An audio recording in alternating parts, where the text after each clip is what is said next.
episode 3877, When Everything is Falling Apart. Moms, it's time to rediscover, rejuvenate, and renew who you are in mind, body, and spirit. Welcome to Create Your Now, Your Best Selfie, the show to help you do just that. Here's your host, certified life coach, personal trainer, and nutritionist, Christiane Wargo. Happy day. It's a new dawn. It's a new day. It's today. Okay, did I have you going a little bit? Maybe just hopefully. Well, what do you do when everything is falling apart? For those of you who are brand new to Create Your Now, welcome to this incredible family. I'm so delighted of your presence. If you already haven't had the opportunity, you want to head on over to createyournow.com where you can learn more and sign up for the Kisses newsletter, the Keep It Simple strategy, everyday solutions to live, love, and impact. Well, this episode is brought to you by AIM, Inspiring Connection and Community. Well, I really do pray that you had a fabulous weekend. Maybe you're stuck already inside with the first snowfall. Maybe you're looking at the first freeze and you're hoping that the sun will shine later on in the afternoon. Wherever you are on that spectrum, know that you know what? You can get through this. Because life's storms don't ask for permission, do they?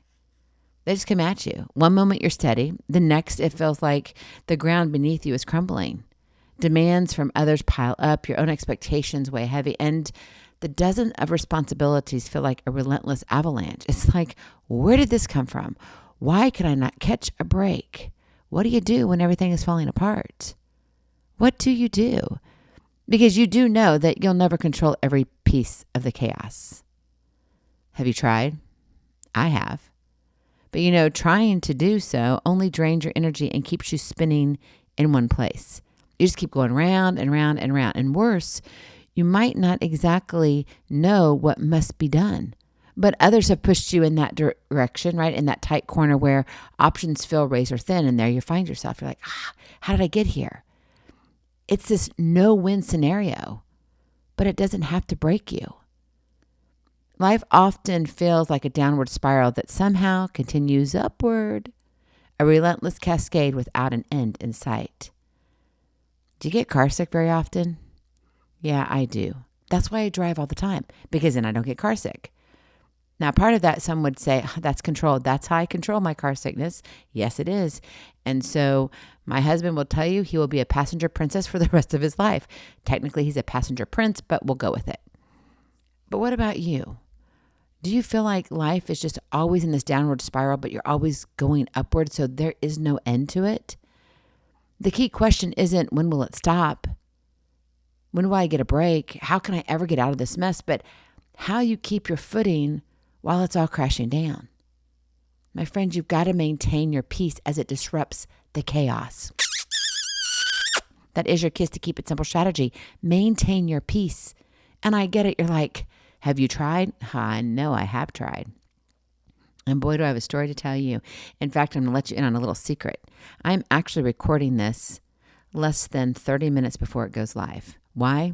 Well, because that's the kind of day I had yesterday, because it's already today, which is now where I'm talking to you literally today.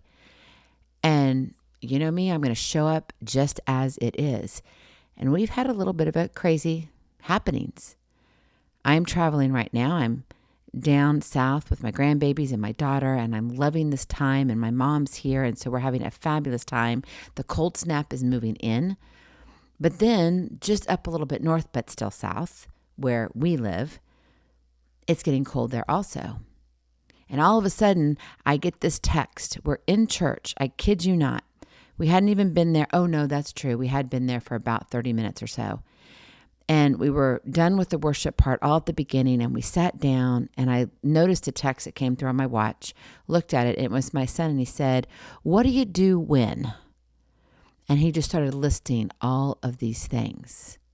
Where are the breakers for this? What do you do when this is happening? Where's this? What is this? And I was like, do you even have electricity? Question mark. And that's where my day began. And honestly, that's where my day is beginning again right now as I talk to you. Well, the short story is, no, I'm not going to tell you the short story because it's a long story. But what I will tell you is this. When you feel like just everything is coming at you, and quite frankly, yesterday I did feel that. I could not catch a break. kids being kids, stuff happening. My husband's traveling right now and he's stuck up north. His flight has been canceled. I don't know how many times. I think at least 3 different times they have had, I should say it hasn't been canceled. It was canceled one time. They moved him to 2 different flights. He moved to the 3rd one only to be changed to, I think he had 3 cancellations, or not cancellations, 3 delays and 10 different gates. And all you can do is kind of scratch your head going, how in the heck does this even happen? And so I'm like, why are you traveling during this time? Like, this is not a good time.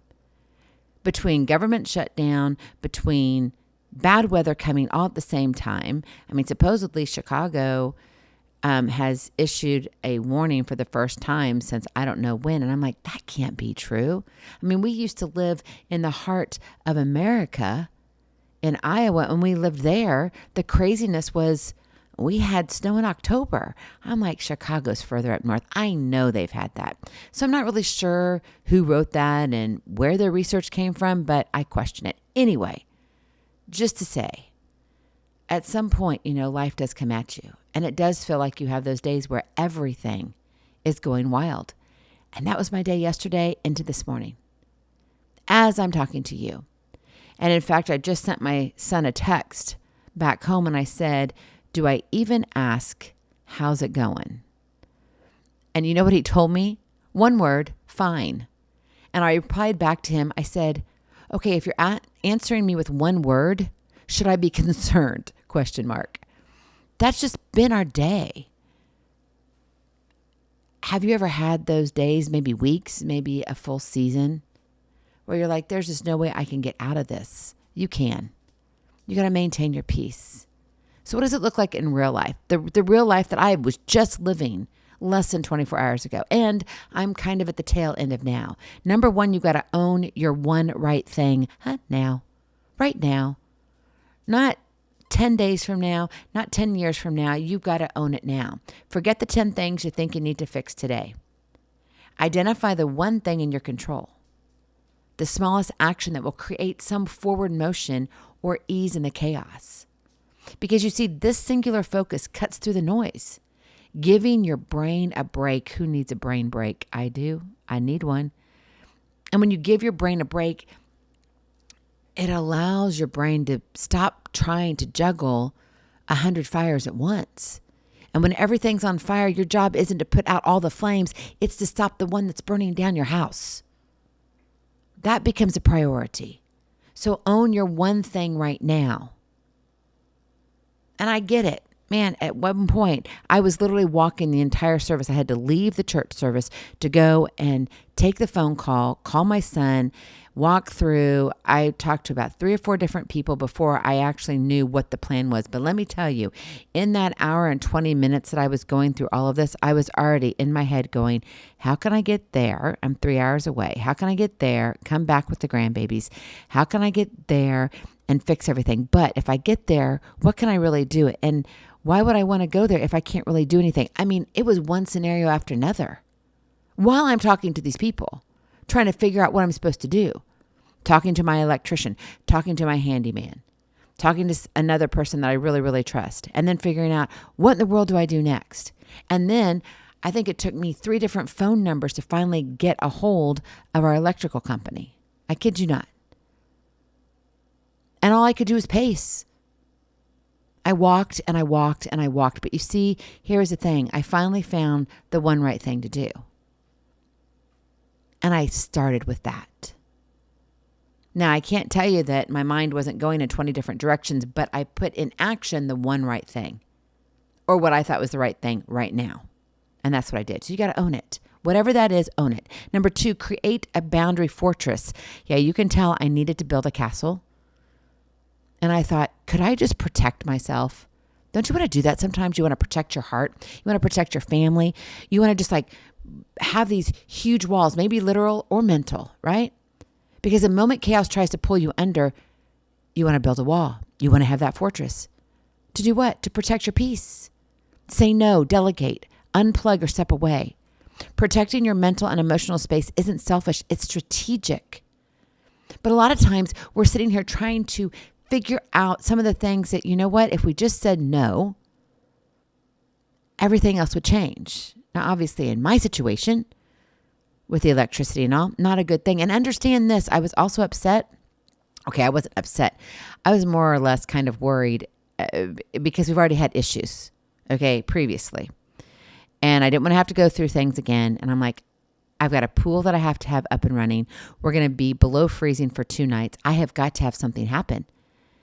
And I don't know if they're going to consider this as as an emergency. This is actually a Sunday. And I already knew if somebody walks up to my doorstep, I'm paying at least $1,000 for them to walk in.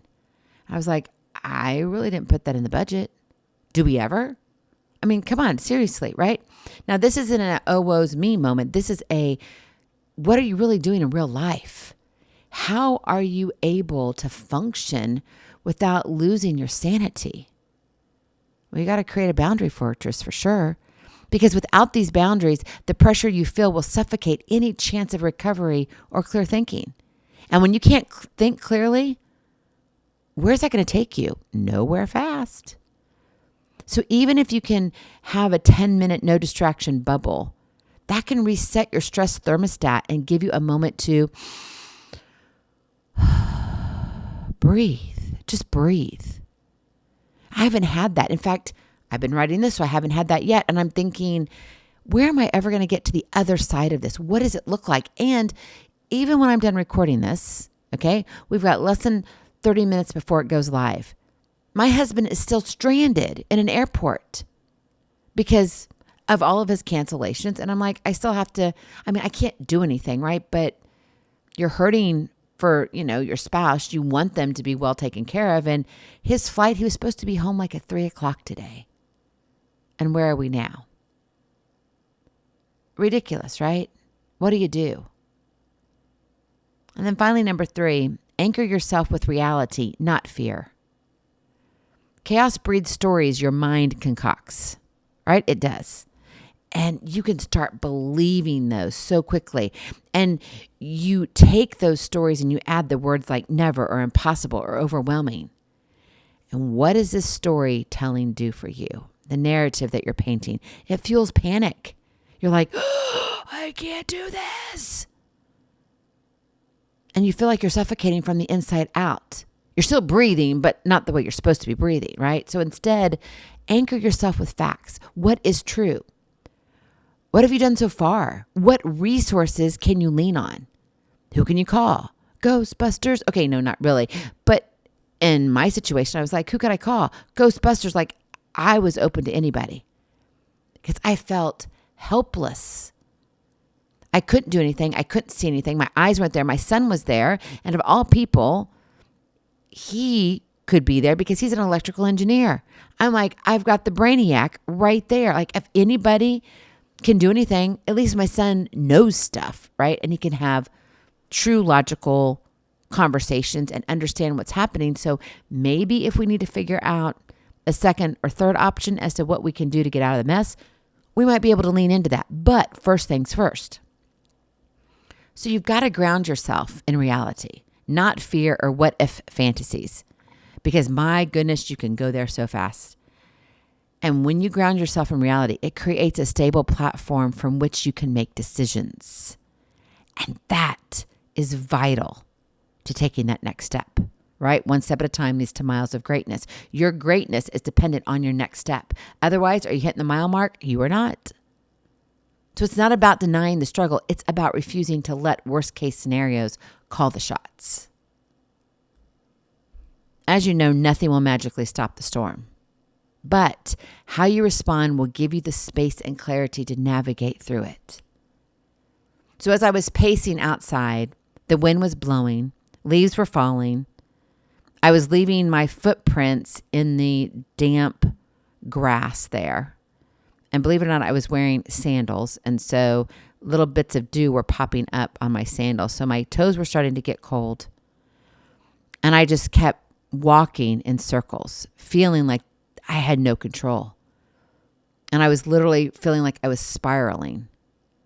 I'm like, giving me a four room or 4-wall padded room, if I can say it right. Oh, forgive me. I've been up for a very long time. Anyway, give me a room with padded walls and maybe I'll be okay. Now, I say that jokingly, all right? But you know what it is when you have absolutely no control and your sanity feels like so far gone. Well, I can tell you this. As of right now, this moment, we still have electricity. I should say we actually had the electric company come and visit us at least 4 times in a period of 2.5 hours. And that only started around 9 o'clock at night, even though I made the phone call way before noon. Yep. Welcome to my world. But I'm blessed because what? All I need to do is make it through tomorrow morning. Then I'll take the next step and see what we need to do. And then I'll take the next step. I'm headed home tomorrow. My son has already asked me, how fast are you going to get here, Mom? I've said, I'm leaving first thing in the morning. He goes, okay. So I'll be headed back there so I can make some phone calls and say, hey, what have we done here? Your guys were out. What does that look like? What does this mean? This can't be a temporary fix. A lot of times in life, we're looking for temporary fixes. My friend, as much as you want to live in integrity and with integrity for others, you have to do so for yourself. And that means you can't just sell yourself short. So whether or not you have all the answers, you know what you're capable of. You're not powerless when everything is falling apart. You're not. Your peace is your power. And that peace doesn't mean that things aren't crazy. When I made the first phone call, finally, I shouldn't say the first phone call because I had like 20 of them, it seemed like, but it was only like 3 or 4, not counting my son that I called like 4 times or 5 times because we kept getting disconnected. Anyway, I finally made the phone call, talked to the lady at the power and light company, and she so sweetly said, you're calling the right place. And I said, thank you. And I just felt this, okay, now I know, next step. And I was able to convey to her what my good friend and my handyman said, or my electrician friend and my handyman said, and said, here, use this, use these words and see if you can get on and see if they'll come check it out. Because again, it's on the holidays on the weekend, which is almost a holiday because we have Veterans Day coming up on the 11th. However, it's not life-threatening, but we're having the cold snap. So I really wasn't sure where we would fit into the schedule. And quite frankly, I thought they may just say, well, we'll come on the weekday, which would be way too late because the cold is now. It's happening. We're below freezing. And I couldn't wait that long. Trust yourself, my friend. Take the one step, just the little one, which that will lead you to the next and the next and the next. And eventually you will get to the other side. Now, does that mean that you'll solve every problem that comes your way all the time? No. But at least as you do it, you're not giving up your peace, right? Your peace is your power. So guard it fiercely. Go in peace. Be present. Be incredible. Be you. I love you so very much. I cannot wait to see you on the other side. Blessings, hugs, and lots of love. We'll talk to you real soon. Have a glorious, blessed day. Bye-bye. Feeling inspired, ready to train for life and love your journey? Visit createyournow.com for more incredible resources to help you along the way. We'll see you next time on Create Your Now, Your Best Selfie. And remember, always be sure you consult your physician before beginning any health and fitness plan.